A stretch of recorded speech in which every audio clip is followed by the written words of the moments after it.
Tirana, novembre 2015. La capitale de l'Albanie est le théâtre d'une rencontre exceptionnelle. Plus de 140 responsables d'églises de 65 pays sont rassemblés pour une conférence sur le thème « Discrimination, persécution, martyrs ». Suivre ensemble le Christ. Ils sont issus de tous les courants du christianisme contemporain et représentent des églises qui parfois s'ignorent ou sont en concurrence. Cette rencontre, la première de ce genre dans l'histoire moderne du christianisme, s'est faite à l'initiative du Forum chrétien mondial. Le Forum chrétien mondial est né dans un contexte de grands changements dans le paysage religieux contemporain. Le centre de gravité du christianisme bascule clairement du nord au sud, et les églises pentecôtistes et charismatiques connaissent une croissance fulgurante. C'est dans ces circonstances qu'à la fin du XXe siècle, le COE, Conseil œcuménique des Églises, par la voix de son secrétaire général Konrad Reiser, lance un appel à la création d'une nouvelle plateforme pour rassembler les chrétiens issus de toutes dénominations. Elle deviendra le Forum chrétien mondial.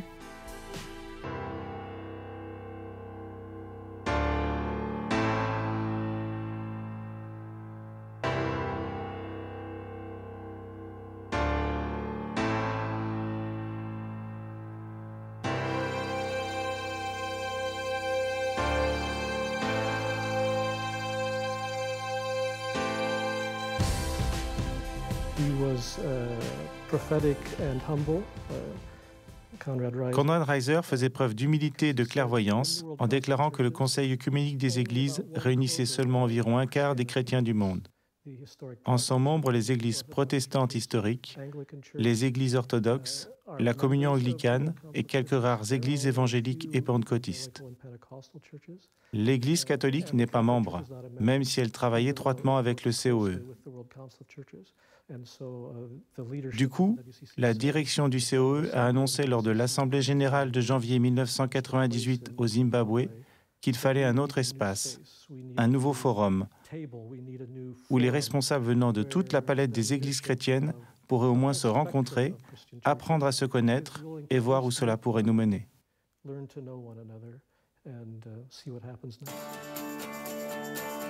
Larry Miller est pasteur de l'église ménonite, une église née au XVIe siècle et connue par son engagement pour la paix. Il a été durant 22 ans secrétaire général de la Conférence ménonite mondiale. Participant aux travaux du Forum chrétien mondial depuis sa création, il en est devenu le secrétaire en 2012.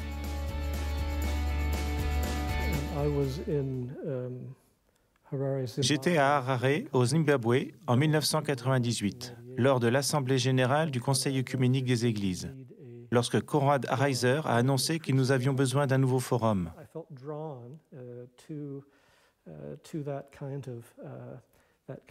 Je me suis senti de plus en plus attiré par cet appel à marcher ensemble avec d'autres églises. J'ai commencé à me rendre compte que la paix ne suffisait pas, qu'il y avait plus, l'unité. Elle me semblait d'une certaine manière être au-delà de la paix et l'inclure. Et pour moi, elle devenait de plus en plus ce que je considérais être le centre de mon activité, voire de mon ministère. Dans les années qui suivent la rencontre du COE à Harare, des dialogues se mettent en place qui aboutissent 4 ans plus tard au lancement officiel du Forum chrétien mondial. C'est alors qu'a lieu une rencontre en juin 2002 à la célèbre faculté de théologie évangélique Fuller à Pasadena, aux États-Unis, rassemblant des représentants de l'ensemble du christianisme mondial, églises anciennes et nouvelles. Tous ceux qui y ont participé parlent d'une sorte de révélation dans laquelle ils ont affirmé de manière unanime: oui, le moment est venu d'entrer dans un dialogue, une conversation continue les uns avec les autres.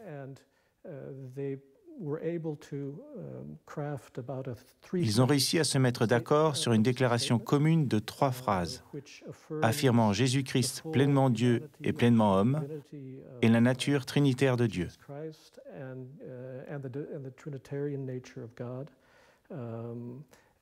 Sur cette base, nous avons pu avancer grâce à une série d'autres réunions dans les années qui ont suivi. Le premier rassemblement mondial a lieu en 2007 à Limuru, au Kenya, réunissant une diversité sans précédent de familles chrétiennes du monde entier. Il sera suivi par une deuxième rencontre à Manado, en Indonésie, en 2011.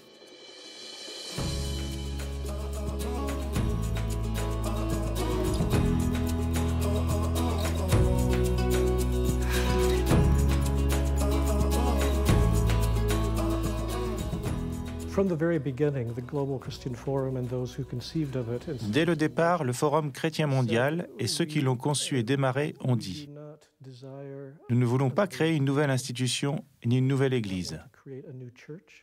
Le but du Forum chrétien mondial est de réunir à la même table, à la même conversation, l'ensemble de la palette du christianisme mondial. La question est toujours « Qui n'y est pas ?» Qui n'est pas encore entré dans la conversation? Donc, nous ouvrons l'œil dans le monde pour repérer les églises qui s'y trouvent. Si nous voyons des églises qui ne participent pas encore aux rencontres, elles sont prioritaires pour notre prochaine invitation.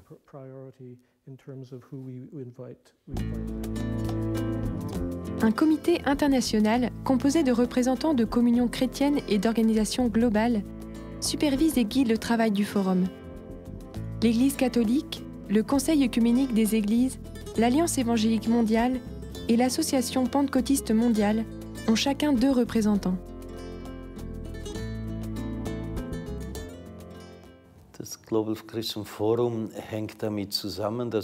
Le Forum chrétien mondial est en rapport avec les grands changements que nous vivons au niveau de l'œcuménisme. Jusqu'à présent, nous avons mené un dialogue avec les églises historiques, avec les luthériens, les réformés, les anglicans, les baptistes, etc.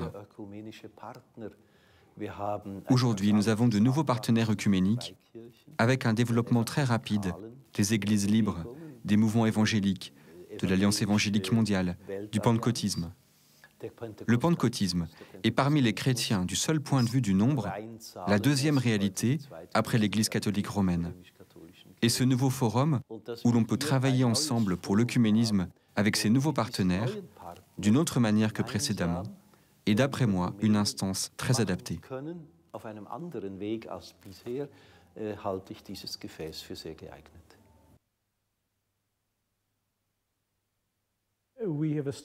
Nous avons mis en place ce que nous appelons le principe 50-50. Nous essayons toujours d'avoir aux événements du Forum chrétien mondial environ 50% de participants provenant du mouvement œcuménique historique, c'est-à-dire les églises orthodoxes, protestantes, la communion anglicane et l'Église catholique. Les autres 50% proviennent, disons, des églises plus jeunes, les églises issues du mouvement évangélique des XVIIIe et XIXe siècles et celles des mouvements pentecôtistes et charismatiques du XXe siècle.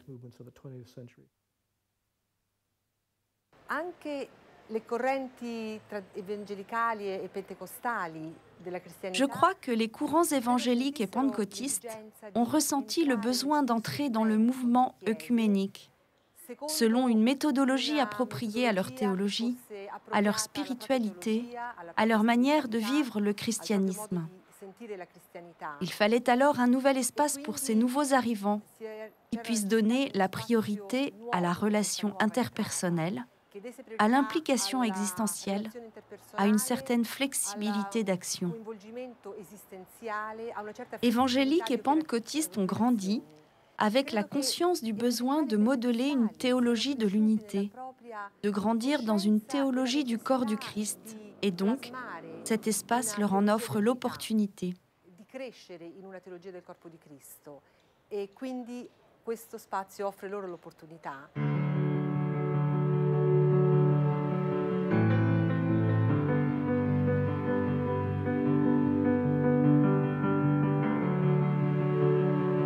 Dans les débuts du Forum chrétien mondial, une question cruciale se posait.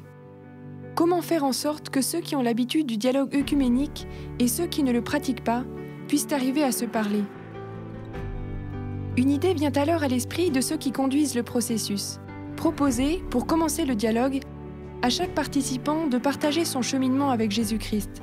Cette pratique, encore peu fréquente dans les églises historiques, est courante dans le monde évangélique ou pentecôtiste, où il est habituel de donner son témoignage personnel, de raconter l'histoire de sa conversion. Donc la méthode, c'est un partage des itinéraires, des pèlerinages de foi, des expériences de foi de chaque participant. Donc on commence toute réunion avec une séance qui peut durer le temps qu'il faut, dans laquelle chaque participant est invité à parler pendant 5 minutes de sa foi, basée sur 2 questions en particulier. Quelle a été votre rencontre avec le Christ dans votre vie? Comment est-ce que vous avez vécu cela? Comment est-ce que vous êtes devenu chrétien? Et puis deuxièmement, quel changement est-ce que cela a fait dans votre vie? Et ce sont ces témoignages, donc qui sont courts, 5 minutes pour chaque personne, qui permettent à un groupe où il y a une grande diversité de traditions chrétiennes, aux participants de reconnaître dans l'autre un frère, une sœur en Christ, malgré les différences, malgré même les préjugés parfois nous pouvons avoir les uns par rapport aux autres. À Manado, j'ai été témoin d'une rencontre entre 2 responsables d'église du Moyen-Orient et de l'effet que ça pouvait avoir pour eux que cette méthodologie du Forum chrétien mondial, c'est-à-dire ce partage de témoignages de foi. Et l'un disant à l'autre, le pasteur de type charismatique, disant au prêtre orthodoxe « Depuis quand êtes-vous chrétien ?» Et l'autre répondant « Mais depuis 2000 ans ». Évidemment, pour le pasteur de type charismatique, c'est difficile d'entendre ça. Et pour le prêtre orthodoxe, c'était très difficile d'entendre aussi le type de langage du côté pentecôtiste, qui est un peu un langage de conversion, de la rupture. Il y a un avant et un après quand on rencontre le Christ. Et de voir que l'un comme l'autre, finalement, pouvait accepter et comprendre le langage de l'autre, comprendre qu'il avait sa légitimité.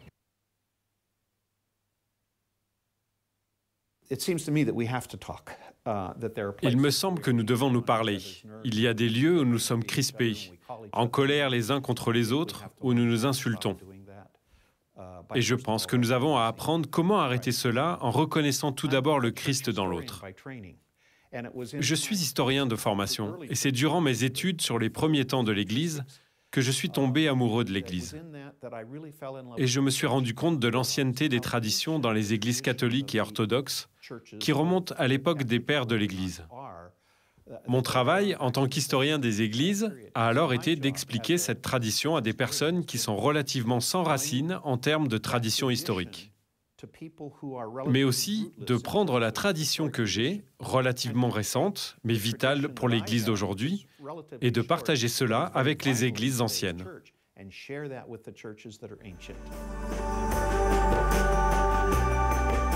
Une des caractéristiques du Forum chrétien mondial, en tant que mouvement d'unité, est l'accent mis sur la relation. La relation avec Jésus-Christ, mais à travers elle et grâce à elle, les relations avec les autres. La vocation du Forum n'est pas d'abord de chercher à être un instrument vers l'unité doctrinale, mais en premier lieu d'être un instrument favorisant l'unité relationnelle. Les relations entre les églises, entre les personnes, en particulier les responsables. Chacun d'eux est déjà en chemin avec Jésus-Christ et ils découvrent qu'ils peuvent marcher ensemble.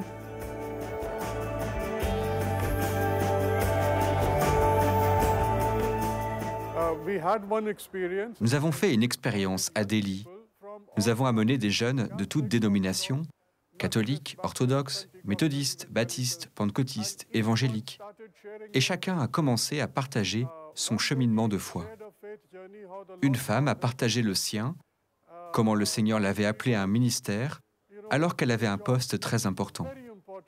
Elle a démissionné de son travail, écouté l'appel de Dieu et rejoint le service de l'Église. Elle a aussi partagé les dons que Dieu lui avait faits. Elle parle en langue, prie, et tout le monde pensait qu'elle est pentecôtiste. Mais en fait, c'est une catholique charismatique. Aussi, lorsqu'elle a partagé son expérience, les évangéliques et pentecôtistes présents n'en croyaient pas leurs oreilles. Cela a donc brisé des murs et créé l'unité. Dieu est à l'œuvre.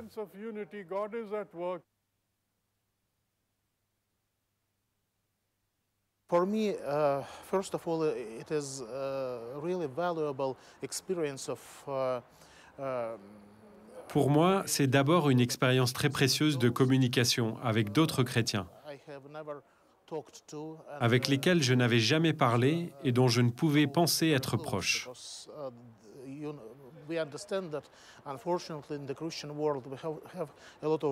Nous comprenons que malheureusement, dans l'univers chrétien, nous avons beaucoup de barrières et que certaines sont construites avec nos préjugés. Et pour les détruire, je pense que le Forum chrétien mondial est le meilleur outil pour permettre simplement aux personnes de parler et de faire des pas les uns vers les autres.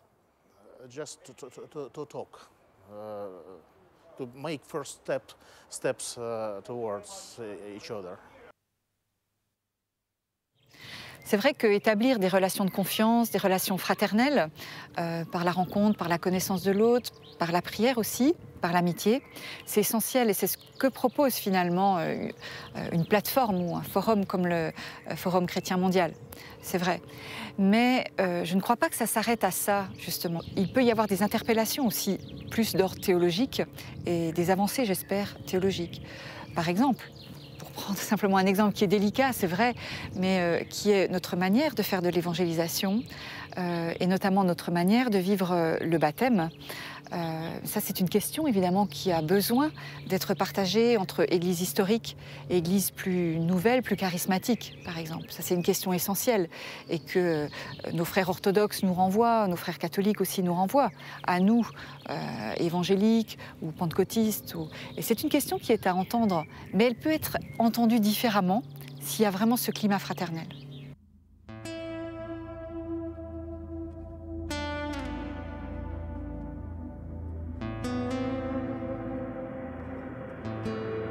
La déclaration directrice du Forum chrétien mondial lui donne deux objectifs principaux. Être un lieu de rencontre, de connaissances réciproques, d'apprentissage du respect de l'autre, étudier et aborder ensemble des défis communs. En 2012, après avoir constaté qu'en une dizaine d'années, la confiance mutuelle s'était développée, les dirigeants du Forum chrétien mondial décident de commencer les consultations pour réaliser le deuxième objectif. C'est ainsi que peu à peu s'impose le choix d'une conférence sur le thème de la discrimination, de la persécution et du martyre, concernant directement et de manière croissante l'ensemble des églises. Organisée par le Forum chrétien mondial, en coopération avec l'Église catholique, l'Association pentecôtiste mondiale, le Conseil œcuménique des Églises et l'Alliance évangélique mondiale, la rencontre s'est tenue à Tirana du 1er au 5 novembre 2015. Le choix de l'Albanie ne s'est pas fait au hasard.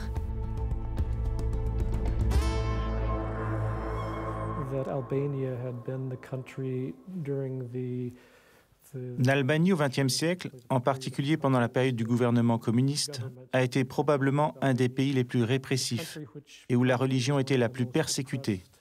En tout cas, le pays le plus violemment anti-religieux qui puisse exister.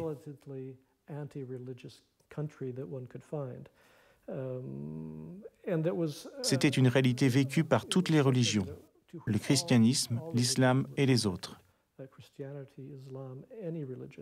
À cette époque, n'importe quelle religion était soumise à ce qu'on peut vraiment appeler la violence, la persécution, l'oppression.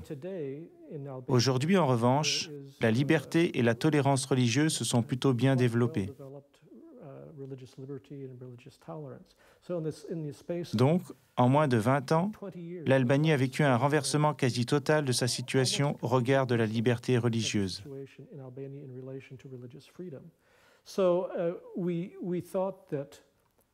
C'est pourquoi nous avons pensé que ce pays incarnait le message qui a besoin d'être diffusé. La persécution des églises et d'autres groupes religieux est bien réelle dans le monde d'aujourd'hui, mais il y a une vie après la persécution.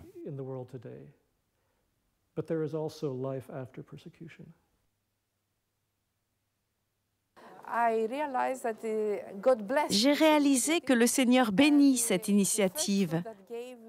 Et le premier fruit qu'il m'a donné est de voir, de comprendre que dans un pays athée, où les lieux saints sont en ruine, où le clergé a été éradiqué, où la persécution a été totale, il y a une résurrection. C'est un message de vie pour lequel nous rendons gloire à Dieu. Dieu fait des miracles et à travers la mort, il a ressuscité l'Église en Albanie.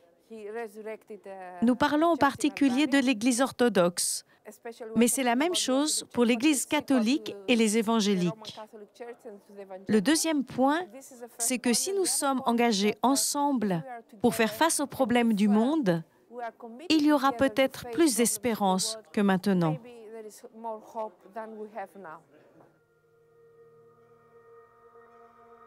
La conférence de Tirana a permis d'écouter les expériences de chrétiens provenant de pays où ils font face à de grandes épreuves.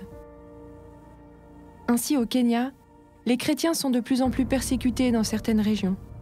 Le 2 avril 2015, un groupe islamiste somalien attaque l'université de Garissa, causant la mort de 142 étudiants. Les terroristes ont précisé dans leurs revendications avoir visé explicitement les chrétiens et épargné les musulmans.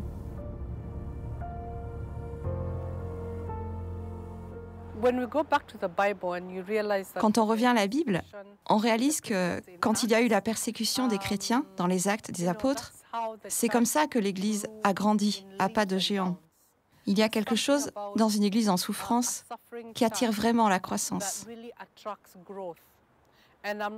Et je ne dis pas qu'il faut souffrir pour grandir, mais c'est une réalité. Vous apprenez à faire confiance à l'autre, à dépendre les uns des autres. Les petites différences qui nous ont gênés n'existent plus, parce que nous combattons tous désormais un ennemi commun, ou encore nous faisons face à un défi en commun.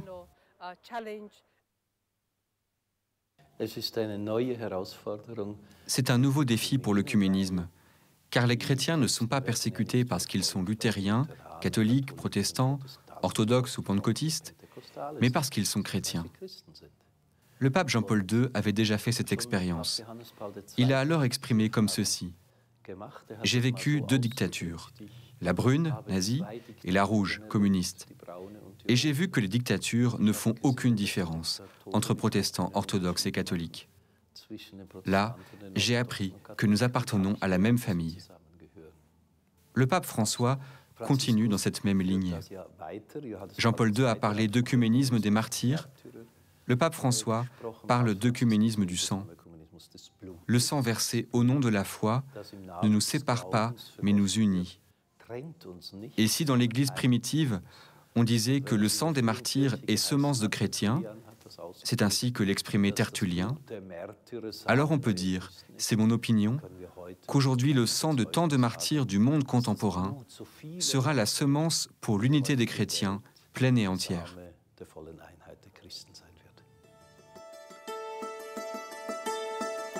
À la fin de la conférence, les participants ont approuvé un message dans lequel ils déclarent « Nous reconnaissons que la solidarité entre les églises chrétiennes est nécessaire pour renforcer le témoignage chrétien face à la discrimination, la persécution et le martyre.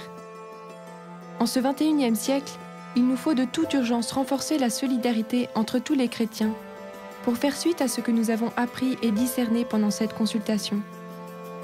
Nous nous repentons de nous être persécutés mutuellement et d'avoir persécuté d'autres communautés de foi au cours de l'histoire.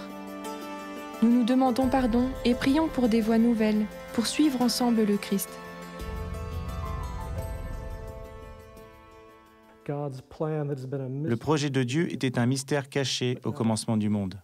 Mais désormais, il est révélé. Il n'est plus un mystère parce qu'il est révélé. Et ce qui est révélé, c'est l'unification de toutes choses, la récapitulation de tout le cosmos réuni en Jésus-Christ. Pour moi, c'est un privilège de pouvoir marcher avec d'autres, et dans une certaine mesure, avec tous les autres, grâce au Forum. C'est un avant-goût de ce que Paul décrit, ce mystère de l'unité désormais révélé. Et ça, c'est le plan de Dieu. L'unité n'est pas quelque chose de secondaire. L'unité, c'est l'horizon vers lequel toute chose se dirige.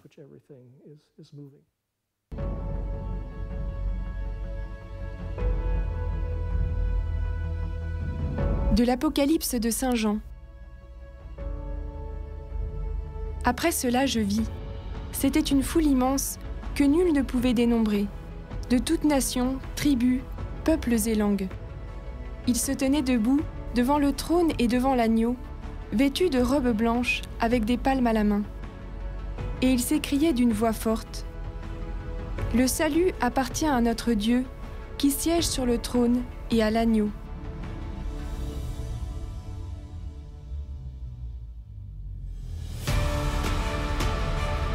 Seigneur, nous te prions pour le Forum chrétien mondial, en particulier son travail pour nos frères et sœurs persécutés.